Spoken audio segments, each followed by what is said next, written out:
Okay, welcome to our webinar for October 2009. The title's Online Survey Design, Do's and Don'ts.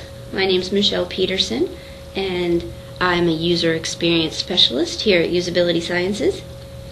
There are some unique challenges with online surveys. Unlike focus groups or in-person interviews, there's no moderator or interviewer to clarify the intent of questions or to follow up on ambiguous responses. An online survey is self-administered, and that alone makes it very important that the questions and possible answer choices are crafted carefully to ensure that the data you gather is interpretable and actionable. Over the next 20 minutes, we're going to give you some tips to help you achieve this. So our first tip is to begin with the end in mind. You need to know where you're going so you can plan your trip. You need to clearly identify the reasons for conducting the research, how the data will be used, who will receive the report, and what action or actions might potentially be taken based on the data. You don't want to write a single survey question before you've clearly defined your goals. Remember, it's a cliche but true, if you fail to plan, you're essentially planning to fail. Our second tip is to manage the project. Do appoint a qualified team leader for the survey preparation. The team lead should assemble a manageable group of well-qualified stakeholders to contribute to the content of the survey. The team leader should be responsible for keeping the project focused and making sure that everyone's contributions match up to those goals and objectives that were defined up front. The team may include internal stakeholders and external stakeholders, but ensure that the group of contributors is not too large. Again, don't invite too many cooks into the kitchen because too many cooks could spoil the broth. Your objectives should govern the number of questions. So again, we want to let our objectives be your roadmap. If a question does not directly support a research objective, it should not be included. Carefully consider whether a question is just nice to know or if it would truly result in some change or action on your part. You want to make sure that you're not asking too many questions, especially if the respondents are not being compensated for their time. Remember that they're doing you a favor by giving you their time, so keep it as brief as possible. We recommend 30 data responses or 30 data points as our rule of thumb.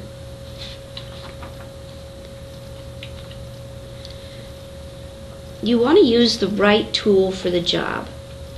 You don't want to use a Phillips head screwdriver when you really need a flathead.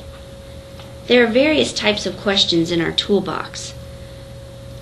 There are both open-ended and closed-ended kinds of questions. Again, you want to let your objectives be your guide to direct you in which type of question to use. How will the data be used, who will be using the data, and what action will be taken with the data. For example, open-ended questions are useful when you want free-form, verbatim responses from the participant, where you believe that direct quotes might be particularly useful or compelling. A radio button response is useful when the response choices represent mutually exclusive categories and the respondent is able to make one best selection.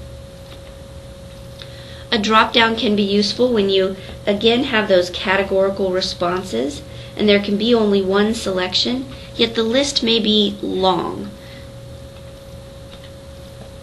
A checkbox style question is useful when the response choices are well defined, but respondents may need to select more than one option to determine the full consideration set. And a rating scale can be used to determine the strength of conviction, for example, satisfaction. When you're using rating scales, you do want to make sure that they can be easily understood by your respondents. You want to use an appropriate number of points on your scale. Some common ones are 5-point, 7-point, and 10-point scales. How many points should you use? Well, there are a number of things to consider. You want to consider the complexity of the question, and the level of knowledge that your audience likely has with the topic. A complex or more expert audience require finer levels of granularity to be able to adequately respond to a rating scale question. If the question or the audience does not support a high level of granularity, use a shorter scale. Also, again, remember your goals and objectives for conducting the research. If you've used a specific size scale in past research, and you know you want to compare this data with historical data, you'll want to use the same scale in this survey that you used in the past so that you can directly compare the data. You do want to make sure that you label the points of the scale clearly, especially on longer point scales. But you don't want a scale where the rating scale, where the visual presentation of the scale makes it difficult for participants to accurately respond. In this second example down here, it's very easy for respondents to overlook the 0 in point because the text label comes between the 0 and the 1. You want to write simple and concise questions in order to make it easy for participants to respond. You want to keep your tone friendly and conversational.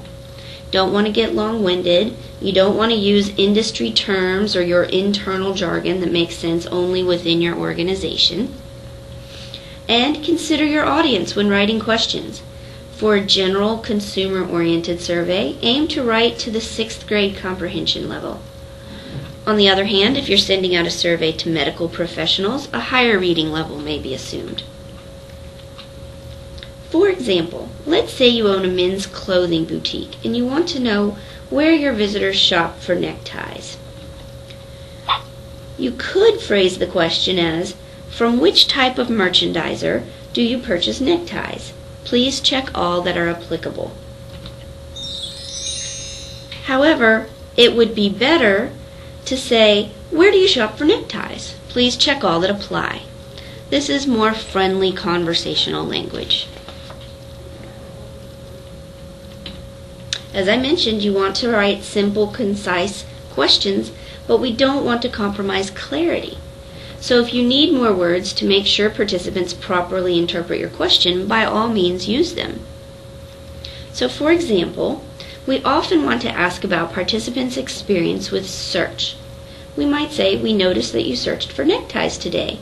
Did you find what you were looking for? In this case, many respondents may misconstrue the term search. Sure, they searched for a product. They browsed the site. They navigated from one area to another in search of the right necktie. In their minds, the search was on. But what we really wanted to know from our survey question was whether the search feature helped them find what they were looking for. So in this case, it would be better to ask, we noticed that you used the keyword search function. Did the search results help you find what you were looking for? If possible, consider including a graphic from the website to help drive home the meaning of the question.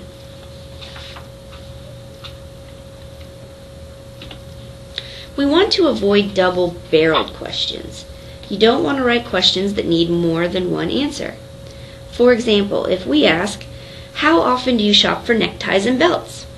The respondent might be answering based on how often he or she shops for ties, how often he or she shops for belts, or how often he or she shops for both together. This makes the data less interpretable.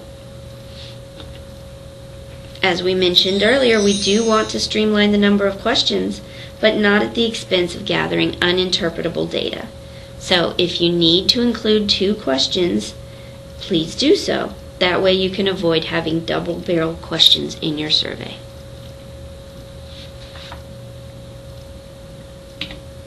In addition to streamlining the number of questions, we want to streamline the number of answer choices for each of those questions.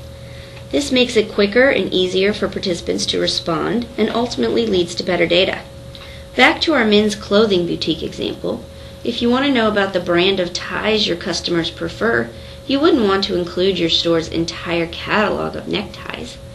You would want to have a list of 6 to 10 of the top choices, and then include another option or a none of the above option. We will talk a little bit later about other and none options. We do want to avoid answer choice overlap. This is a very easy mistake to make, especially when asking about time frames, age ranges, or income brackets.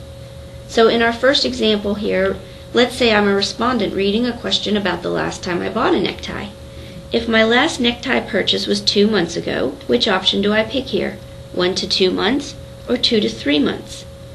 Not only does it make it hard for the respondent to answer your question, it makes it difficult for you to interpret your data.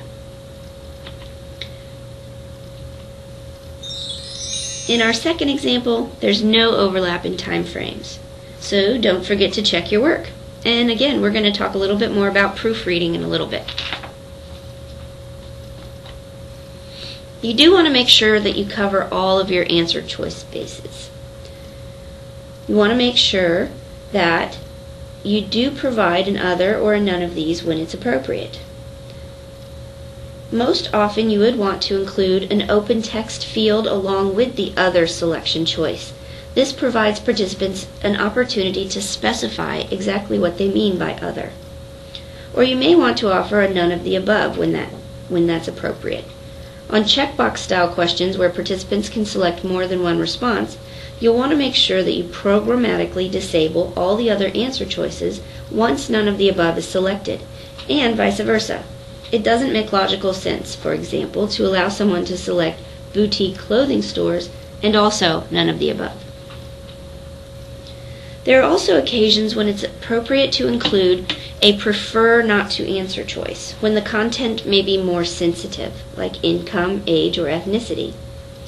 The bottom line is you don't want to leave your participants hanging with no appropriate response to a question.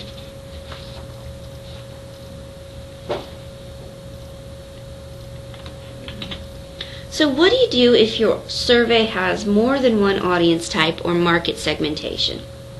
First and foremost, we want to keep our survey brief and not waste our participants' time, presenting a bunch of questions that do not pertain to them. So first we would ask questions that pertain to all respondents, then ask our branching question. For example, in our case, are you a shopper or are you a store owner? And then we would present specific questions for the differing branches. On the left we have our question that we would present to owners, and on the right we have our question that we would present to shoppers. Technology today makes it fairly easy to design and conduct surveys with branching and conditional logic based on the answers to previous questions in the survey, and also based on what portion of your website the person has visited. This helps keep the survey as short as possible for each person by offering only questions that are relevant based on what we know about the respondent already. Finally, once you've written all of your questions, review them carefully to make sure that they all tie back to your original research objectives. Make sure that each data point you're collecting will result in some action or change being taken, and then make sure that you proofread carefully.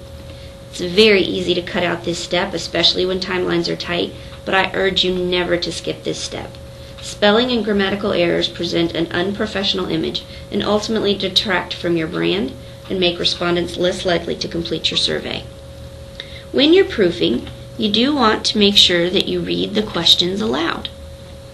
This helps you hear how those questions will flow, and how if you have grammatical mistakes, that it might help your ear pick up on what your eye's missing out on.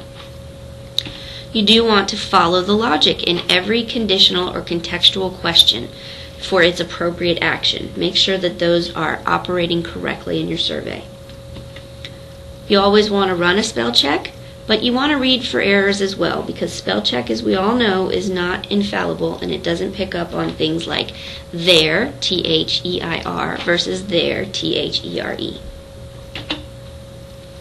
You want to verify that the question's intent will not be misconstrued, and this is pretty easily done by running a pilot session using someone in your organization who has not been involved in preparing the survey.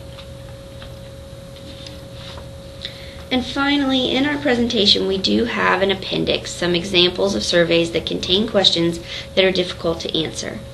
If you're interested in receiving the full PowerPoint, please be sure to email us.